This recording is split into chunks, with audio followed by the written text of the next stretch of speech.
and brothers of America.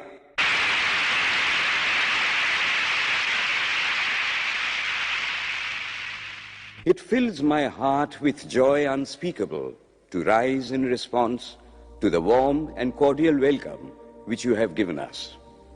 I thank you in the name of the most ancient order of monks in the world. I thank you in the name of the mother of religions. And I thank you in the name of the millions and millions of Hindu people of all classes and sects. My thanks also to some of the speakers on this platform who, referring to the delegates from the Orient, have told you that these men from far-off nations may well claim the honor of bearing to different lands the idea of toleration. I am proud to belong to a religion which has taught the world both tolerance and universal acceptance. We believe not only in universal toleration, but we accept all religions as true. I am proud to belong to a nation which has sheltered the persecuted and the refugees of all religions and all nations of the earth. I am proud to tell you that we have gathered in our bosom the purest remnant of the Israelites who came to southern India and took refuge with us in the very year in which their holy temple was shattered to pieces by Roman tyranny. I am proud to belong to the religion which has sheltered and is still fostering the remnant of the grand Zoroastrian nation. I will quote to you, brethren, a few lines from a hymn which I remember to have repeated from my earliest boyhood, which is every day repeated by millions of human beings. As the different streams, having their sources in different places, all mingle their water in the sea, so, O Lord, the different paths which men take through different tendencies, various though they appear, crooked or straight, all lead to Thee. The present convention, which is one of the most august assemblies ever held, is in itself a vindication, a declaration to the world of the wonderful doctrine preached in the Gita. Whosoever comes to me, through whatsoever form, I reach him. All men are struggling through paths which in the end lead to me. Sectarianism, bigotry, and its horrible descendant, fanaticism, have long possessed this beautiful earth. They have filled the earth with violence, drenched it often and often with human blood, destroyed civilization, and sent whole nations to despair. Had it not been for these horrible demons, human society would be far more advanced than it is now. But their time is come, and I fervently hope that the bell that tolled this morning in honor of this convention may be the death knell of all fanaticism, of all persecutions with the sword or with the pen, and of all uncharitable feelings between persons wending their way to the same goal.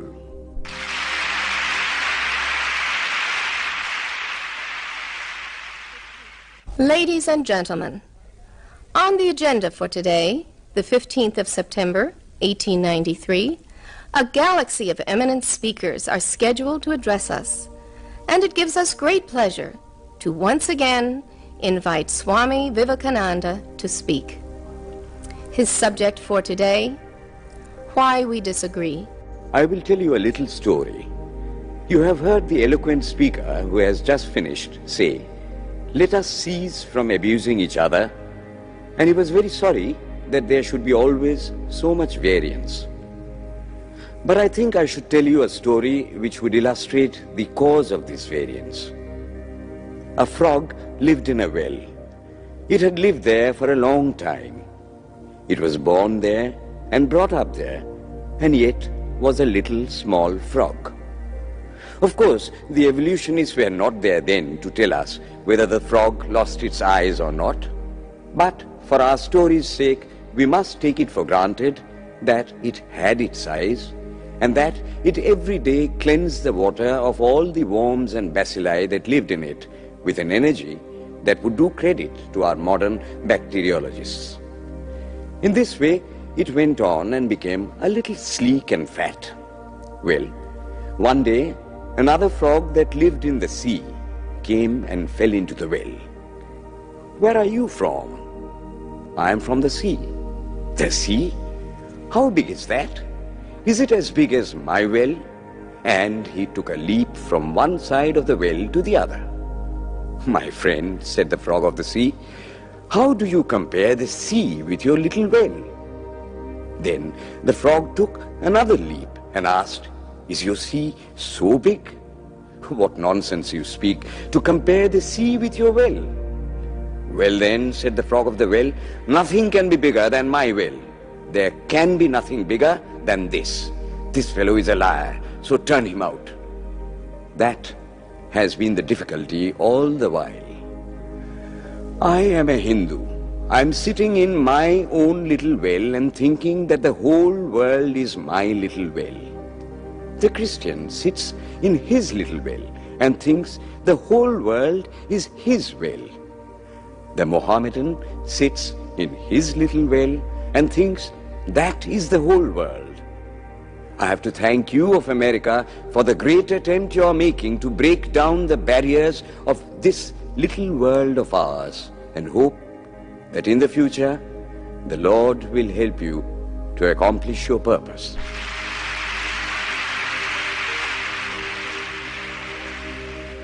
Delegates and friends, today, the 19th of September, 1893, is the 9th day of the World's Parliament of Religions. We have had the privilege of listening to many distinguished speakers from the world over address us on a variety of subjects. The time is at hand to now listen to the great monk from India, Swami Vivekananda, read his paper on Hinduism. Ladies and gentlemen, Swami Vivekananda. From the high spiritual flights of the Vedanta philosophy, of which the latest discoveries of science seem like echoes, to the low ideas of idolatry with its multifarious mythology, the agnosticism of the Buddhists and the atheism of the Jains, each and all have a place in the Hindu's religion. Where then, the question arises, where is the common center to which all these widely diverging radii converge? Where is the common basis upon which all these seemingly hopeless contradictions rest? And this is the question I shall attempt to answer. The Hindus have received their religion through revelation, the Vedas. They hold that the Vedas are without beginning and without end. It may sound ludicrous to this audience how a book can be without beginning or end. But by the Vedas, no books are meant. They mean the accumulated treasury of spiritual laws discovered by different persons in different times. Just as the law of gravitation existed before its discovery and would exist if all humanity forgot it, so is it with the laws that govern the spiritual world. The moral, ethical and spiritual relations between soul and between individual spirits and the Father of all spirits were there before their discovery and would remain even if we forgot them. The discoverers of these laws are called rishis, and we honor them as perfected beings. I'm glad to tell this audience that some of the very greatest of them were women. Here it may be said that these laws, as laws, may be without end, but they must have had a beginning. The Vedas teach us that creation is without beginning or end. Science is said to have proved that the sum total of cosmic energy is always the same. Then, if there was a time when nothing existed, where was all this manifested energy? Some say it was in a potential form in God. In that case, God is sometimes potential and sometimes kinetic, which would make him mutable. Everything mutable is a compound, and everything compound must undergo that change which is called destruction. So, God would die, which is absurd. Therefore, there never was a time when there was no creation. If I may be allowed to use a simile, creation and creator are two lines without beginning and without end, running parallel to each other. God is the ever-active providence by whose power systems after systems are being evolved out of chaos, made to run for a time and again destroyed. This is what the Brahmin boy repeats every day. The sun and the moon the Lord created like the suns and moons of previous cycles. And this agrees with modern science. Here I stand, and if I shut my eyes and try to conceive my existence, what is the idea before me? The idea of a body. Am I then nothing but a combination of material substances? The Vedas declare, no. I am a spirit living in a body. I am not the body. The body will die, but I shall not die. Here am I in this body. It will fall, but I shall go on living. I had also a past. The soul was not created, for creation means a combination, which means a certain future dissolution. If then the soul was created, it must die. Some are born happy, enjoy perfect health with beautiful body, mental vigor, and all wants supplied. Others are born miserable. Some are without hands or feet. Others again are idiots and only drag on a wretched existence. Why, if they are all created, why does a just and merciful God create one happy and another unhappy? Why is he so partial? Nor would it mend matters in the least to hold that those who are miserable in this life will be happy in a future one. Why should a man be miserable even here in the reign of a just and merciful God? In the second place, the idea of a creator God does not explain the anomaly, but simply expresses the cruel fiat of an all-powerful being. There must have been causes then, before his birth, to make a man miserable or happy, and those were his past actions. Are not all the tendencies of the mind and the body accounted for by inherited aptitude? Here are two parallel lines of existence, one of the mind, the other of matter. If matter and its transformations answer for all that we have, there is no necessity for supposing the existence of a soul. But it cannot be proved that thought has been evolved out of matter.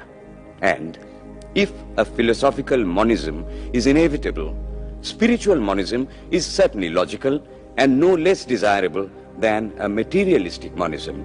But neither of these is necessary here.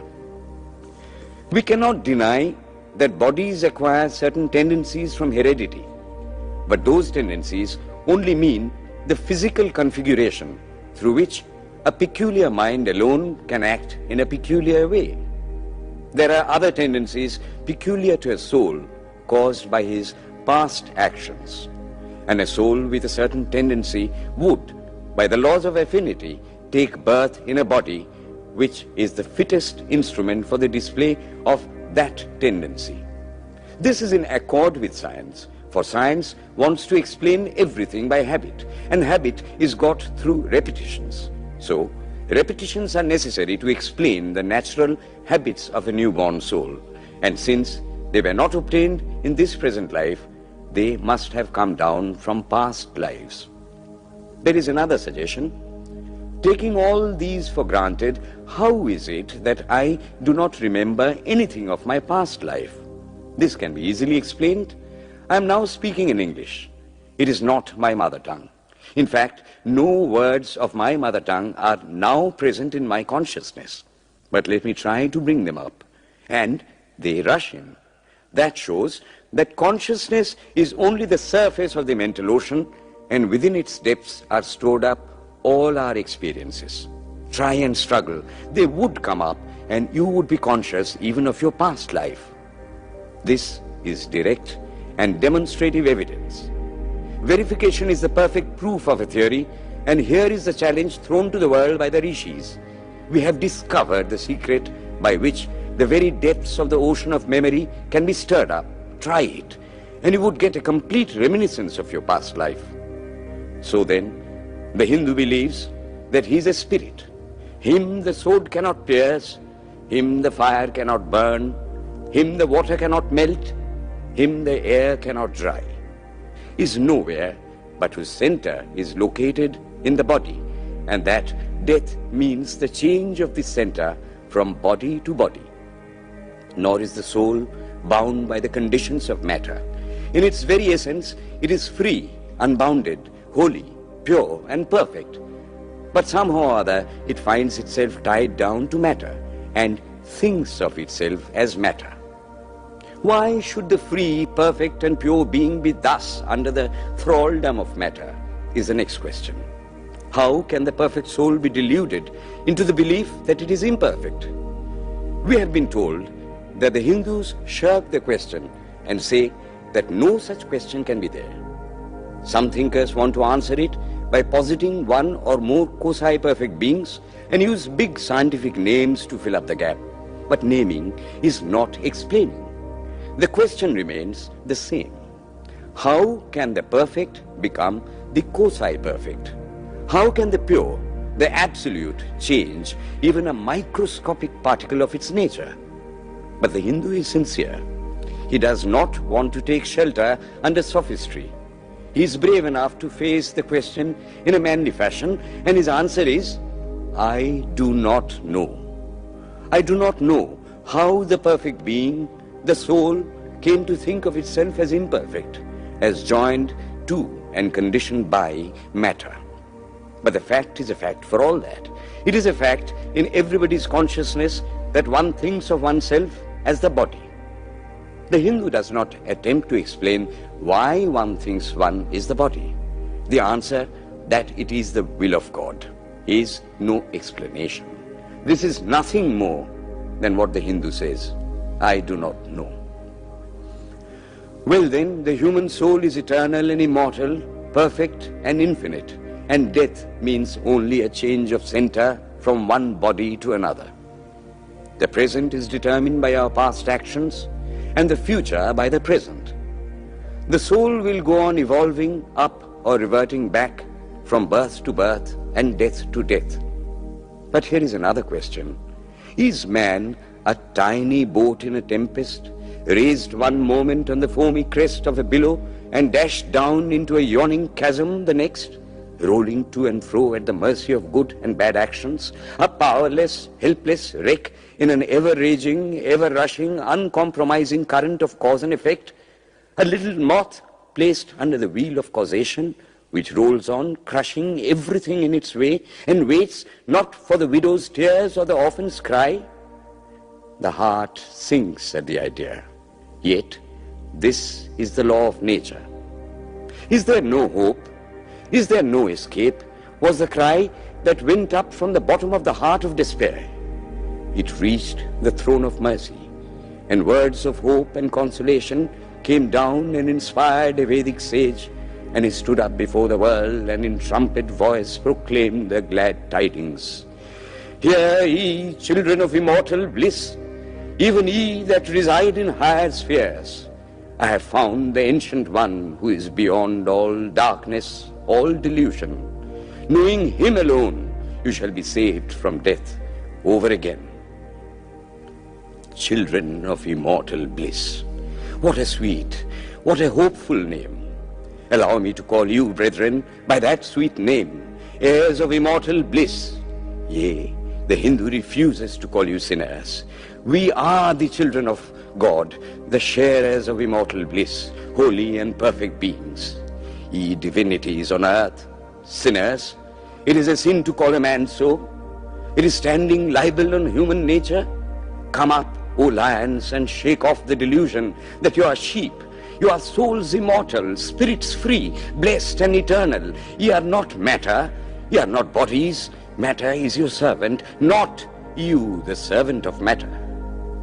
Thus it is that the Vedas proclaim not a dreadful combination of unforgiving laws, not an endless prison of cause and effect, but that at the head of all these laws, in and through every particle of matter and force stands one, by whose command the wind blows, the fire burns, the clouds rain, and death stalks upon the earth. And what is his nature? He is everywhere, the pure and formless one, the Almighty and the All-Merciful. Thou art our Father, thou art our Mother, thou art our beloved friend, thou art the source of all strength, give us strength. Thou art he that beareth the burdens of the universe. Help me bear the little burden of this life. Thus sang the rishis of the Vedas. And how to worship him? Through love. He is to be worshipped as the one beloved, dearer than everything in this and the next life. This is the doctrine of love declared in the Vedas, and let us see how it is fully developed and taught by Krishna, whom the Hindus believe to have been God incarnate on earth. He taught that a man ought to live in this world like a lotus leaf, which grows in water but is never moistened by water. So a man ought to live in the world, his heart to God and his hands to work. It is good to love God for hope of reward in this or the next world, but it is better to love God for love's sake.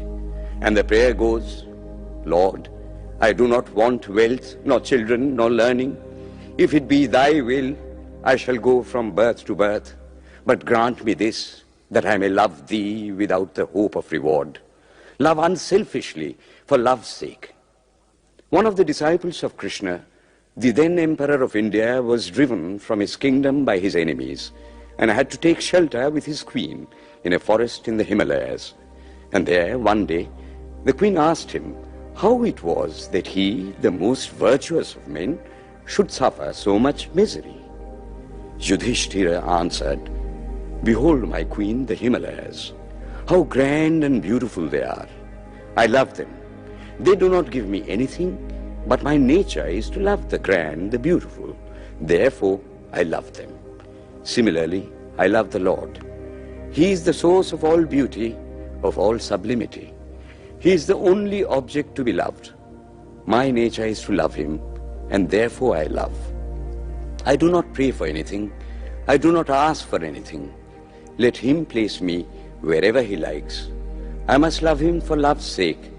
I cannot trade in love. The Vedas teach that the soul is divine, only held in the bondage of matter. Perfection will be reached when this bond will burst, and the word they use for it is, therefore, mukti, freedom. Freedom from the bonds of imperfection, freedom from death and misery. And this bondage can only fall off through the mercy of God, and this mercy comes on the pure. So, purity is the condition of his mercy. How does that mercy act? He reveals himself to the pure heart. The pure and the stainless see God. Yea, even in this life. Then and then only, all the crookedness of the heart is made straight. Then all doubt ceases. He is no more the freak of a terrible law of causation. This is the very center, the very vital conception of Hinduism. The Hindu does not want to live upon words and theories. If there are existences beyond the ordinary sensuous existence, he wants to come face to face with them. If there is a soul in him which is not matter, if there is an all-merciful universal soul, he will go to him direct. He must see him, and that alone can destroy all doubts. So, the best proof a Hindu sage gives about the soul, about God, is, I have seen the soul, I have seen God. And that is the only condition of perfection. The Hindu religion does not consist in struggles and attempts to believe a certain doctrine or dogma, but in realizing, not in believing, but in being and becoming. Thus, the whole object of their system is by constant struggle to become perfect, to become divine, to reach God and see God. And this reaching God, seeing God, becoming perfect, even as the Father in heaven is perfect, constitutes the religion of the Hindus. And what becomes of a man when he attains perfection? He lives a life of bliss infinite. He enjoys infinite and perfect bliss, having obtained the only thing in which man ought to have pleasure, namely God, and enjoys the bliss with God. So far, all the Hindus are agreed. This is the common religion of all the sects of India. But then, perfection is absolute, and the absolute cannot be two or three. It cannot have any qualities. It cannot be an individual. And so, when a soul becomes perfect and absolute, it must become one with Brahma, and it would only realize the Lord as the perfection, the reality of its own nature and existence, the existence absolute, knowledge absolute, and bliss absolute. We have often and often read this called the losing of individuality and becoming a stock or a stone. He jests at scars that never felt a wound.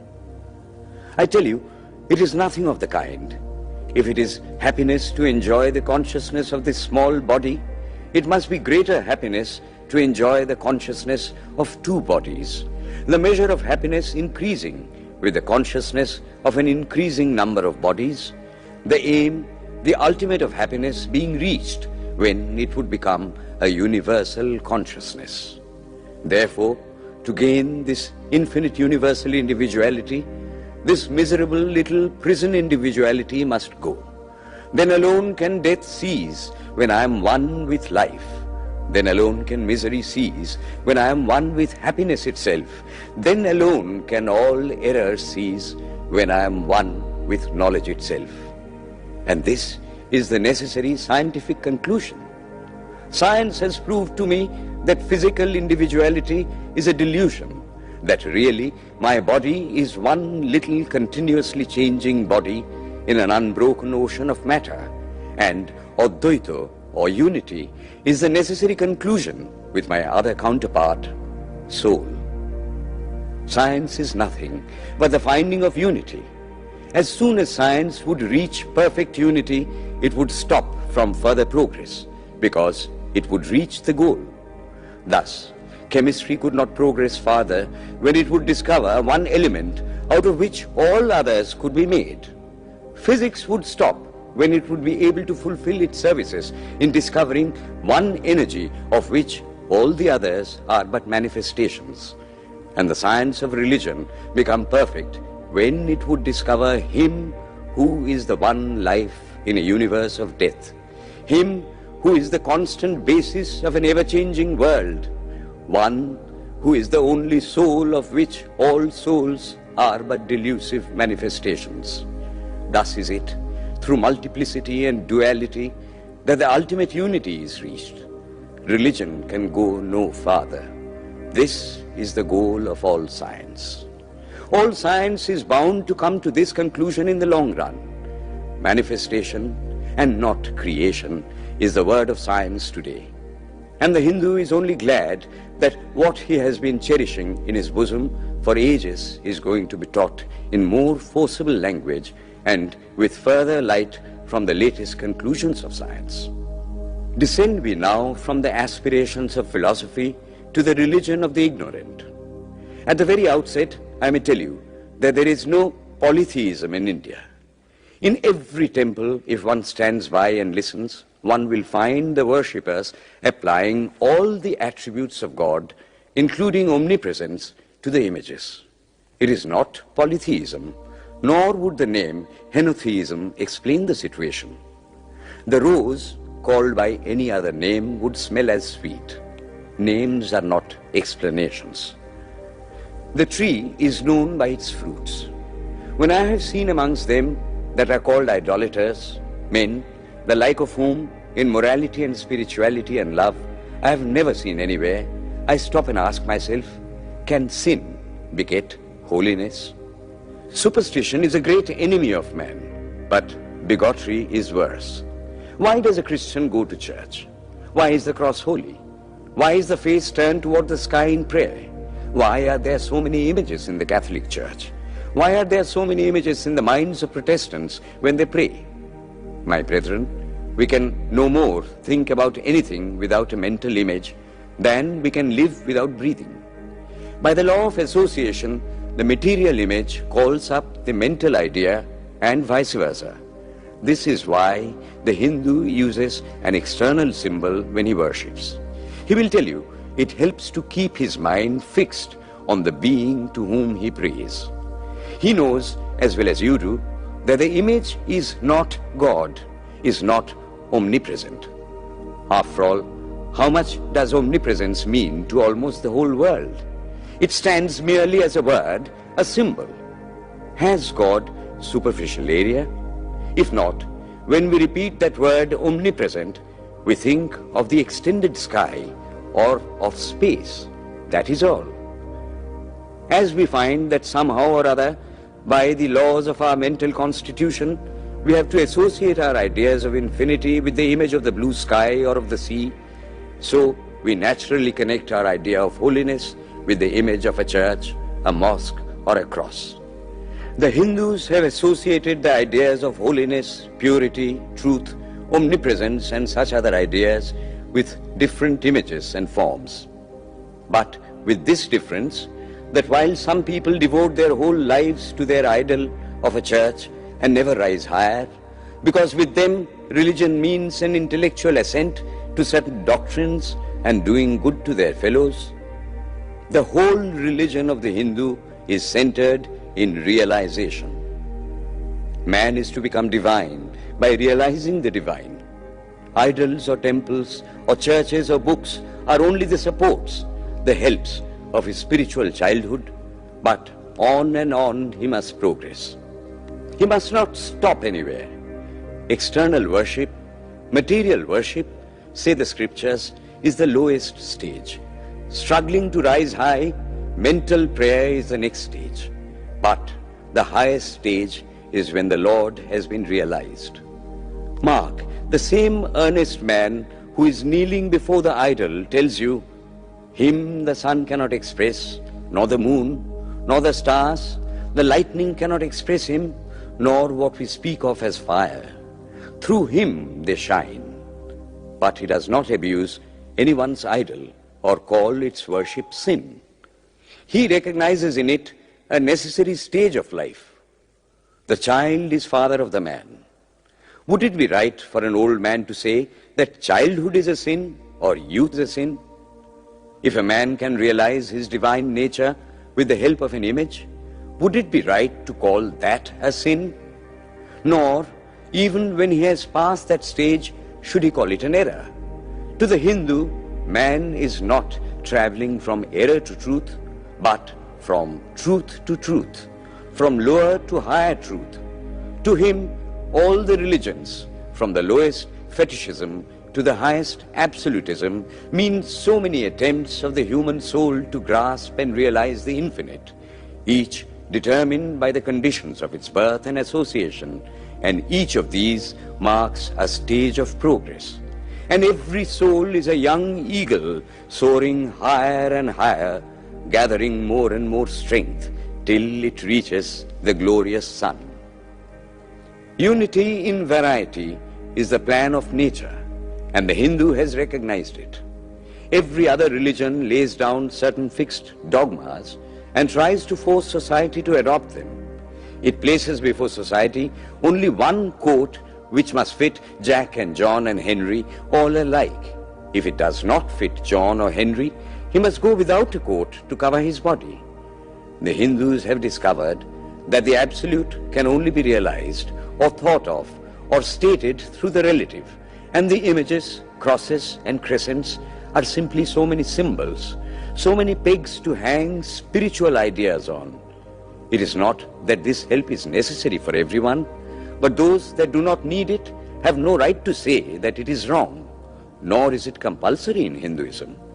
One thing I must tell you, idolatry in India does not mean anything horrible. It is not the mother of harlots. On the other hand, it is the attempt of undeveloped minds to grasp high spiritual truths. The Hindus have their faults, they sometimes have their exceptions, but mark this, they are always for punishing their own bodies and never for cutting the throats of their neighbors. If the Hindu fanatic burns himself on the pyre, he never lights the fire of inquisition. And even this cannot be laid at the door of his religion any more than the burning of witches can be laid at the door of Christianity. To the Hindu, then, the whole world of religions is only a traveling, a coming up of different men and women through various conditions and circumstances to the same goal.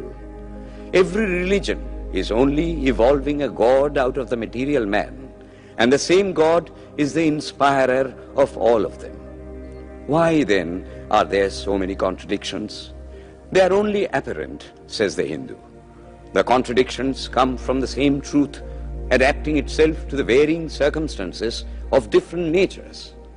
It is the same light coming through glasses of different colors, and these little variations are necessary for purposes of adaptation. But in the heart of everything, the same truth reigns. The Lord has declared to the Hindu in his incarnation as Krishna, I am in every religion as a thread through a string of pearls. Wherever thou seest extraordinary holiness and extraordinary power raising and purifying humanity, know thou that I am there. And what has been the result? I challenge the world to find throughout the whole system of Sanskrit philosophy any such expression as that the Hindu alone will be saved and not others. Says Vyasa, we find perfect men even beyond the pale of our caste and creed. One thing more, how then can the Hindu, whose whole fabric of thought centers in God, believe in Buddhism, which is agnostic, or in Jainism, which is atheistic? The Buddhists or the Jains do not depend upon God, but the whole force of their religion is directed to the great central truth in every religion, to evolve a God out of man. They have not seen the Father, but they have seen the Son. And he that hath seen the Son hath seen the Father also. This, brethren, is a short sketch of the religious ideas of the Hindus.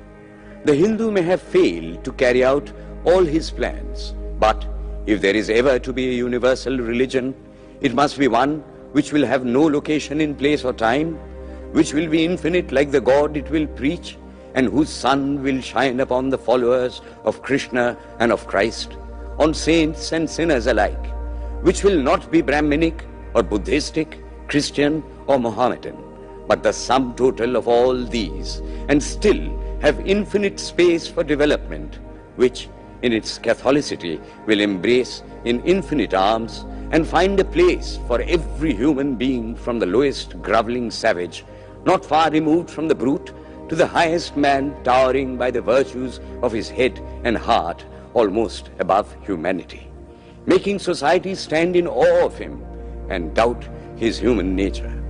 It will be a religion which will have no place for persecution or intolerance in its polity, which will recognize divinity in every man and woman, and whose whole scope, whose whole force will be centered in aiding humanity to realize its own true divine nature. May he, who is the Brahma of the Hindus, the Ahura Mazda of the Zoroastrians, the Buddha of the Buddhists, the Jehovah of the Jews, the Father in heaven of the Christians, give strength to you to carry out your noble idea. The star arose in the east. It traveled steadily towards the west, sometimes dimmed and sometimes effulgent, till it made a circuit of the world. And now it is again rising on the very horizon of the east, the borders of the sun pole, 1,000-fold more effulgent than it ever was before.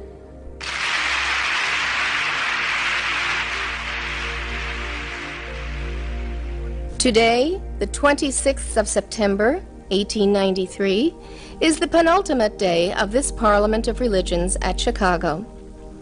We have listened to engrossing discourses on the religions and theologies of the participating countries in these past 2 weeks. In continuing this series, Swami Vivekananda will now speak on Buddhism, the fulfillment of Hinduism. The religion of the Hindus is divided into two parts, the ceremonial and the spiritual. The spiritual portion is specially studied by the monks. In that, there is no caste. A man from the highest caste and a man from the lowest may become a monk in India, and the two castes become equal. In religion, there is no caste. Caste is simply a social institution. When Buddha was teaching, Sanskrit was no more the spoken language in India. It was then only in the books of the learned. Some of Buddha's Brahmin disciples wanted to translate his teachings into Sanskrit, but he distinctly told them, "I am for the poor, for the people. Let me speak in the tongue of the people." And so, to this day, the great bulk of his teachings are in the vernacular of that day in India. Whatever may be the position of philosophy, whatever may be the position of metaphysics, so long as there is such a thing as death in the world, so long as there is such a thing as weakness in the human heart, so long as there is a cry going out of the heart of man in his very weakness, there shall be a faith in God. Let us then join the wonderful intellect of the Brahmin with the heart, the noble soul, the wonderful humanizing power of the great Master.